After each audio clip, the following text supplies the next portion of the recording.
नमस्कार, स्वागत है आप सभी का राजीव टाइम्स में। मैं हूं आपके साथ आकांक्षा पेवाला। ये रुक करते हैं सुपरफास्ट 25 खबरों की ओर, लेकिन उसके पहले एक नजर लाइव अपडेट पर।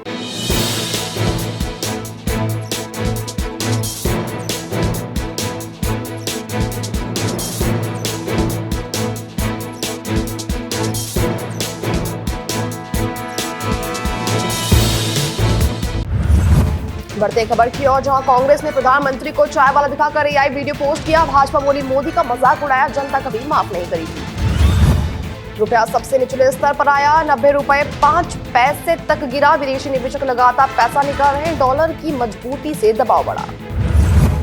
तेलंगाना सीएम बोले हिंदुओं के इतने देवता क्यों, हनुमान कुमारों के भगवान, दो शादी करने वालों के देवता अलग अलग। बीजेपी बोली रेवंत माफी मांगी।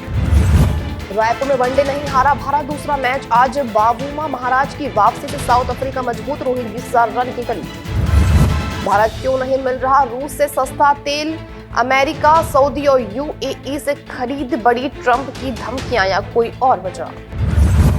मदनी बोले आतंकवादियों से लड़ना ही असली जिहाद। यह पवित्र शब्द सरकारें इसे मुसलमानों को गाली देने के लिए इस्तेमाल कर रही है। राजस्थान में शीतलहर का अलर्ट, बीकानेर में तापमान 4.7 डिग्री सेल्सियस। एमपी के भोपाल इंदौर में पारा 9 डिग्री से नीचे, बिहार के कोहरे से 11 फ्लाइट से। भाजपा ने सोनिया गांधी नाम की महिला को उम्मीदवार बनाया। केरल में पंचायत चुनाव लड़ेंगी, पिता ने कांग्रेस नेता से प्रभावित होकर नाम रखा था। जनगणना 2027 दो फेज में होगी। पहला चरण अप्रैल 2026 से, दूसरा चरण फरवरी 2027 में होगा। राहुल गांधी के सवाल का गृह मंत्रालय ने दिया जवाब। मुसलमानों को मथुरा ज्ञान बापू पर दावा छोड़ना चाहिए, हिंदुओं के लिए मक्का मदीना जैसे। एएसआई के पूर्व अधिकारी की हिंदुओं को भी सलाह। संसद का शीतकालीन सत्र आज तीसरा दिन सदन बिना हंगामे के चलाने पर विपक्ष राजी। चुनावी सुधार, वंदे मातरम पर चर्चा। चंडीगढ़ में महिलाओं के चले लात घूंसे और डंडे जमीन पर गिरा कर एक दूसरे को बालों से खींचा, पुलिस भी छुड़ा नहीं पाई। पंजाब बीजेपी ने कैप्टन का दावा नकारा। वर्किंग प्रधान बोले सभी 117 सीटों पर चुनाव लड़ेंगे। हरमीत बोली गठजोड़ से बनेगी सरकार। चंडीगढ़ गैंगवार में मारे गए पैरी का इंटरव्यू सामने आया, कहा था थ्रेट है, सिक्योरिटी नहीं तो लाइसेंस दो। लॉरेंस मेरे से ज्यादा एग्रेसिव। जालंधर में लड़कियां सप्लाई करने की कॉल रिकॉर्डिंग वायरल। ज्योति मैडम बोली 4000 में 2 लड़कियां, डीसीपी ने कहा इसे ट्रेस कर पकड़ेंगी।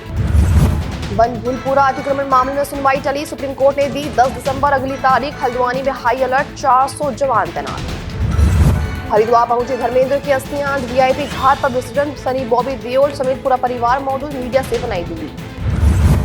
हिमालय के बुग्यालों में शिकारी लगा रहे आग, कस्तूरी मृग हिम तेंदुए के लिए बड़ा खतरा। डीएफओ ने आईटीबीपी और एसएसबी से मदद मांगी। उत्तराखंड में डेमोग्राफिक बदलाव, राज्य सरकार के सामने चुनौती। 10 सालों में बॉर्डर की 6 सीटों में बढ़े 50% मतदाता, 25 में इजाफा 30% के बाद। जिंद यूनिवर्सिटी के 3 प्रोफेसर सस्पेंड, स्टूडेंट्स का यौन शोषण किया। व्हाट्सएप चैट सामने, छात्राओं से पूछा आर यू वर्जिन। पिथौरागढ़ में खाने की तलाश में भटक रहे भालू, घरों के दरवाजे और छतों को तोड़ रहे, दहशत में 14 गांवों के लोग। अल्फला यूनिवर्सिटी में पाकिस्तान जिंदाबाद के नारे लगाते थे, पूर्व कर्मचारी बोला हिंदू स्टाफ से भेदभाव होता था, मरीजों की फर्जी फाइलें बन गई थी। हरियाणा डीजीपी के लिए अफसरों से लॉबिंग तेज, पैनल की प्रक्रिया पूरी। 3 आईपीएस सबसे आगे, सरकार ने शत्रुजीत कपूर समेत 5 से बायोडाटा लिया। चुनाव सुधारों पर लोकसभा में 9 दिसंबर को चर्चा, सरकार ने एसआईआर बहस के लिए अड़े विपक्ष को मनाया। 8 दिसंबर को वंदे मातरम पर चर्चा। संतरा साथी ऐप पर प्रियंका बोली सरकार जासूसी करना चाहती है। सरकार ने कल कहा था सभी मोबाइल में इंस्टॉल होगा, आज बोली डिलीट कर सकते हैं। और फिलहाल के लिए सुपरफास्ट 25 खबरों में इतना ही। ऐसे देश दुनिया के अपडेट सबसे पहले पाने के लिए देखते रहिए सिर्फ और सिर्फ राजीव टाइम्स।